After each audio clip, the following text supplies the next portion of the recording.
انہوں نے بالکل ٹھیک کہا. اگر پاکستان کو 3 دن کی شارٹ نوٹس پہ بلوایا گیا تھا تو اس کو آگے سے کوئی آنسر کرنا چاہیے تھا, نہ کہ واقعی بھاگے دوڑے نہیں چلے جانا چاہیے تھا. جیسے انہوں نے کہا دم ہلاتا ہوا نہیں چلے جانا چاہیے تھا, تو واقعی دم ہلاتے ہوئے بھاگ کر نہیں جانا چاہیے تھا.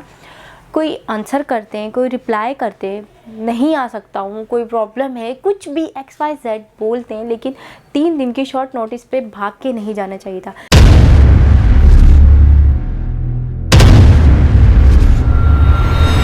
السلام علیکم, نمستے, ست شری اکال. کیسے ہیں آپ لوگ؟ امید کرتی ہوں خیریت سے ہوں گے, جہاں ہوں گے خوش ہوں گے, مزے میں بڑھیا ہوں گے. جی ہاں, وہی ہر دفعہ کی طرح ایک انٹرسٹنگ ویڈیو ہے. ویڈیو سے پہلے ایک چینل کو لائک, کمنٹ, سبسکرائب ضرور کر لیجیے گا. بیل کے آئیکن کو ضرور پریس کر لیجیے گا تاکہ وقتاً وقتاً آپ کو ویڈیو ملتی رہے. اور نئے آنے والے ویورز کو ویلکم, اور ہمارے چینل کو سبسکرائب ضرور کر لیجیے گا. تو چلتے ہیں ویڈیو کی جانب. جی ہاں ویورز, چلیں آئے ویڈیو کی جانب. اور ویڈیو کا ٹائٹل ہے why the world respect India but not Pakistan. Doctor صاحب یہ بتائیے کہ ویسٹرن کنٹریز پاکستان اور انڈیا کو ایکول لیول پر ٹریٹ کیوں نہیں کرتے ہیں؟ دیکھیے ابھی اس کی اگزامپل دیکھ لیں, بڑا انٹرسٹنگ کویشچن ہے. جس طرح سے ICJ نے, انٹرنیشنل کورٹ آف جسٹس نے پاکستان کو 3 دن کے نوٹس سے بلا لیا اور ہماری حکومت اور اس کی ٹیم جو ہے وہ دم ہلاتے ہوئے وہاں پہ لینڈ کر گئی, کیا ICJ کبھی ہندوستان کو اس طرح سے بلاتا؟ انہی سرکمسٹانسز میں اگر پاکستانی آفیسر ہوتا, اس کو سزائے موت ہوئی ہوتی, ICJ کبھی انڈیا کو 3 دن کے نوٹس پہ نہ بلا سکتا. ڈاکٹر صاحب اگر بلا لیتے تو کیا بھارت چلا جاتا ہے؟ بالکل بھی نہ جاتا. دیکھیے اگر یہ سچویشن کو الٹا کر دیں, اگر یہی نوٹس بھارت کو ملتا, اسی طرح سے ڈیتھ پینلٹی کی سچویشن ہوتی, سارے ایموشنل گراؤنڈز ہوتے, بھارت کا آرگومنٹ یہ ہوتا ہے کہ ہمیں 3 دن کے نوٹس پہ ہم جورسڈکشن کو کویسچن کرتے ہیں, ہم سمجھتے ہیں کہ جورسڈکشن نہیں بنتی ہے, ہم اس کو ایگزامن کریں گے. ہم فوری طور پہ ویسے بھی کوئی ایکسیکیوشن ابھی نہیں کرنے لگے, ابھی اپیل کا پروسیس رہتا ہے, اور ہم اس کو ایگزامن کر لیں, پھر ہم دیکھیں گے. ابھی 3 دن کے نوٹس پہ تو ہم نہیں آ سکتے. تو پاکستان نے اتنا یہ ڈیسیجن کیوں لیا, یہ اتنی 3 دنوں میں کیوں چلے گئے؟ یہ بھی ویری انٹرسٹنگ. یہی تو میں چاہ رہا ہوں کہ ہمیں لوگوں کو سمجھانے کی ضرورت ہے. دیکھیے پاکستان میں 2 قسم کے رد عمل کے 2 قسم کے بیہیویئر نظر آتے ہیں. ایک پاکستان کی رولنگ ایلیٹ ہے, سول ملٹری, یہ مغرب سے انتہائی خوف زدہ ہے. دوسرے پاکستان کے عوام ہے, اسٹریٹ میں مذہبی جماعتیں ہیں جو مغرب کے خلاف بولتے ہیں, اور یہاں پر بڑا اس قسم کا جو ہے نعرہ بڑا ہوتا ہے کہ امریکہ کا جو یار ہے وہ قوم کا غدار ہے, یہ صہیونی سازش ہے, یہ اسرائیل کی سازش ہے, یہ مغرب پاکستان کے مسلمانوں کے خلاف ہے, ہم لعنت بھیجتے ہیں, ہم اسے نہیں مانتے, ہم فلاں چیز کو نہیں مانتے. یہ جو ریجیکشنسٹ یعنی فیلنگز ہیں پاکستان کے اندر مغرب کے لیے یا دنیا کے لیے, یہ ورلڈ آرڈر کے لیے, ان ریجیکشنسٹ فیلنگ کا, اور دوسری طرف جو پاکستان کی رولنگ ایلیٹ کا سجدہ کرنے کا ٹرینڈ ہے کہ جیسے ہی ان کو ایک گوری چمڑی انگریز جو ہے یا کوئی ویسٹرن چیز نظر آتی ہے تو اس کے سامنے بالکل لٹک جاتے ہیں, لیٹ جاتے ہیں, ڈر جاتے ہیں, گھبرا جاتے ہیں. ایک اوبیڈینس کی ان کی فیلنگ جو ہے, ایک بلکہ میں کہوں گا کہ جو پوسٹ کولونیل سوسائٹیز کے اندر کا یہ ٹرینڈ ہے. آپ کو یہ فیلنگ ترکی میں نظر نہیں آئے گی, آپ کو یہ فیلنگ ایران میں نظر نہیں آئے گی, آپ کو یہ فیلنگ چائنا میں نظر نہیں آئے گی. تو ڈاکٹر صاحب یہ بتائیے کہ بھارت میں یہ فیلنگ کیوں نہیں ہے, حالانکہ وہ بھی ایک نیبر ہے. That's very interesting. بھارت کا بھی وہی بیک گراؤنڈ ہے پوسٹ کولونیل سوسائٹی کا جو کہ پاکستان کا ہے, بالکل ایک ہی طرح کا بیک گراؤنڈ ہے. لیکن بھارت کے اندر ایک بڑی strong Marxist leftist intellectual movement رہی ہے, جو کسی حد تک کانگریس بھی ایک لیفٹ اورینٹڈ پارٹی تھی, جنہوں نے بہت زیادہ لوگوں کو ذہنی طور پہ تیار کیا ہے. ان کا اگر آپ لٹریچر دیکھیں, ان کا ادب دیکھیں, ان کی سیاسی تحریکیں دیکھیں, جہاں انہوں نے مغرب کو, انگریز کو, ویسٹ کو ایک امپیریلسٹ آرڈر کے طور پہ ٹریٹ کیا ہے. لیکن ان کا جو ریٹرک ہے مغرب کے خلاف, وہ کوئی ہندوازم سے ڈیرائیو نہیں ہو رہا, وہ کسی مذہب سے ڈیرائیو نہیں ہو رہا, وہ بڑا فنکشنل قسم کا آرگومنٹ ہے کہ آپ نے یہ چیز ہمارے ساتھ کی ہے, وہ غلط کی ہے, ہم آپ کی سپیریورٹی کو نہیں مانتے, ہم آپ کے برابر. اس کی کوئی ایگزامپل آپ بتائیں گے؟ کچھ اس طرح کے کیسز ایسے ہیں جہاں پر انڈیا نے اس طرح کا اسٹیپ اٹھایا ہو؟ دیکھیے 2 بڑے گزشتہ 5-6-7 سال میں 2 بڑے انٹرسٹنگ انسٹنسز ہیں. ایک جس کو میں کہوں گا دیویانی خبرہ کاردی کا کیس, جو کہ امریکہ میں, نیو یارک میں ہندوستان کی کاؤنسل جنرل تھی. ذرا ڈیٹیلز بتائیے گا. اچھا, اس کیس میں اگر وہ پاکستانیوں کے ساتھ ہوتا تو کیا کرتے, لیکن دیکھیں جو ہندوستانیوں کے ساتھ ہوا تو کیا ہوا. دیویانی خبرہ گاردے کی ایک میڈ تھی سنگیتا, یہ غالباً 2011 یا 12 کا ہے واقعہ ہے, جس کو کہ وہ انڈر پے کر رہی تھیں, جو اصل میں امریکہ میں ان کو تنخواہ دینی چاہیے تھی سنگیتا کو, وہ نہیں دے رہی تھیں. پرائیویٹ انہوں نے ایگریمنٹ کیا ہوا تھا, کم دے رہی تھی. کمپلین ہو گئی, अमेरिकन पुलिस ने बड़ी जनाब ज़रूरत से ज़्यादा बहादुरी दिखाई। उन्होंने सुबह जब वो अपने बच्चों को स्कूल से छोड़ के आ रही थी, उन्होंने गिरफ्तार कर लिया, थाने में ले गए, स्ट्रिप निकेट किया, मग शॉट्स बनाए। अब इंडियन फॉरेन ऑफिस ने उस पर बड़ा शदीद रद्द-ए-अमल किया। हिंदुस्तान के अंदर बड़ा रद्द-ए-अमल हुआ इस पर। अमेरिकन का ये कहना था जी हमारे यहाँ तो यही प्रोसीजर है, जो कोई भी अरेस्ट होता है उसके इसी तरह से मग शॉट बनते हैं, उसको नंगा किया जाता है, स्ट्रिप नेकेड किया जाता है। बट इंडियन फॉरेन ऑफिस और इंडियन गवर्नमेंट ने कहा not with in the Indian diplomat. और उन्होंने अमेरिका की जो एम्बेसी थी जिसने उस मेड को वीज़ा दिया था, उसको जिन लोगों ने वो वीज़ा दिया था उनको उन्होंने समझा कि ये एक तरह की साजिश थी। उन्होंने उनको पर्सोना नॉन ग्राटा करार दे के हिंदुस्तान से निकाला। अमेरिकन एम्बेसी की जो प्रिविलेजेस थी, जो उनकी फैसिलिटीज़ थी एयरपोर्ट्स पे, उनको रैपिड एक्सेस मिलती थी या उनको स्पेशल पार्किंग मिलता था, ये शहर में सिक्योरिटी मिलती थी, ये एम्बेसी की भी जो सिक्योरिटी एक्सटेंडेड थी, उन सब चीज़ों को उन्होंने विड्रॉ कर लिया। अमेरिकन एम्बेसी को और अमेरिकन गवर्नमेंट को वो प्रेशर में लेकर आए और फिर उन्होंने नेगोशिएट किया, जिसमें बड़े बाइज्जत तरीके से दिव्यानी खोबरा गार्दे पे वो चार्जेस ड्रॉप हुए।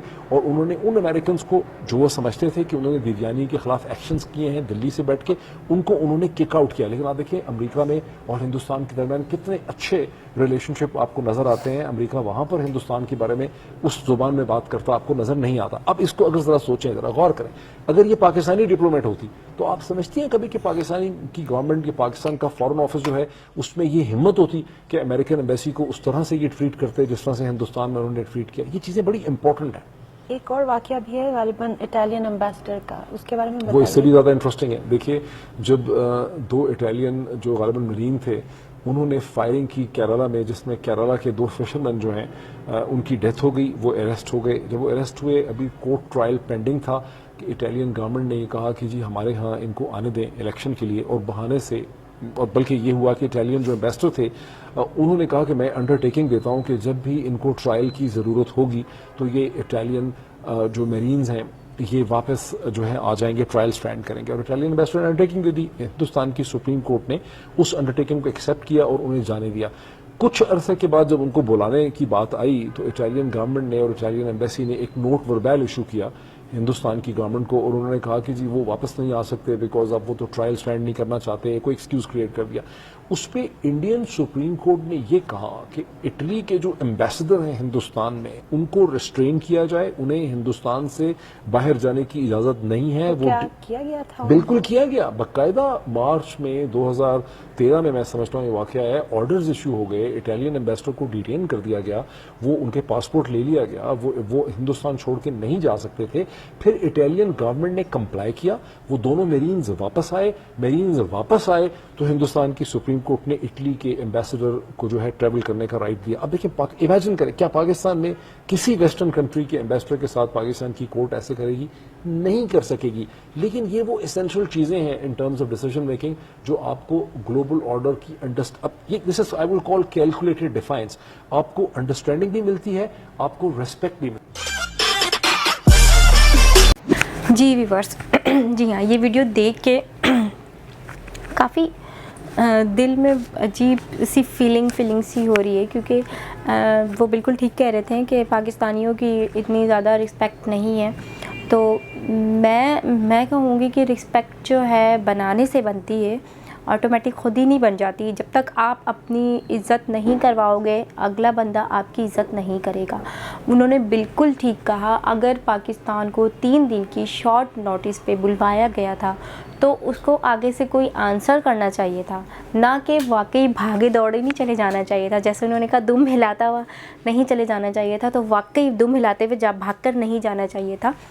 कोई आंसर करते हैं, कोई रिप्लाई करते हैं, नहीं आ सकता हूँ, कोई प्रॉब्लम है, कुछ भी XYZ बोलते हैं, लेकिन 3 दिन की शॉर्ट नोटिस पे भाग के नहीं जाना चाहिए था।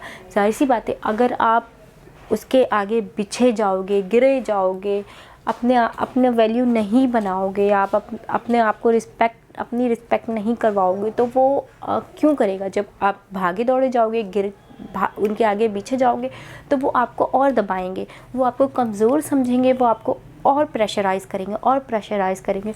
इसके आगे आप अपने आप को खड़ा नहीं कर पाओगे उनके आगे।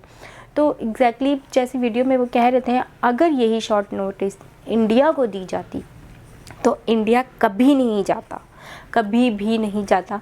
वो ज़रूर कोई ना कोई बात आंसर करता, देन वो ये कहता कि 3 दिन की शॉर्ट नोटिस पे मैं नहीं आ सकता, आप कॉल टॉक कर लो, कोई दूसरी बात कर लो, लेकिन 3 दिन की शॉर्ट नोटिस पे मैं नहीं आता। और वाकई मुझे भी यही लगता है कि इंडिया कभी भी ऐसे भागा दौड़ा नहीं जाएगा, क्योंकि इंडिया जो है एक पावरफुल मुल्क है, उसको अपनी इज़्ज़त करवानी आती है, वो अपनी इज़्ज़त करवाना जानता है, उसको पता है कि इज़्ज़त कैसे करवानी है, क्योंकि उसके ताल्लुकात, इंडिया के ताल्लुकात सारे कंट्रीज से बहुत अच्छे हैं, तो उसको पता है ना कि मुझे किसके साथ कैसे चलना है। तो उसको पता है अमेरिका के साथ कैसे चलना है, चीन के साथ कैसे चलना है, और दूसरे अदर्स कंट्रीज़ के साथ कैसे चलना है, तो वो उसी हिसाब से चल रहा होता है। ना कि पाकिस्तान की तरह नहीं कि 2 लफ्ज़ बोला और 2 दिन की शॉर्ट नोटिस पे आपको बुला लिया तो आप भाग कर चले जाओगे।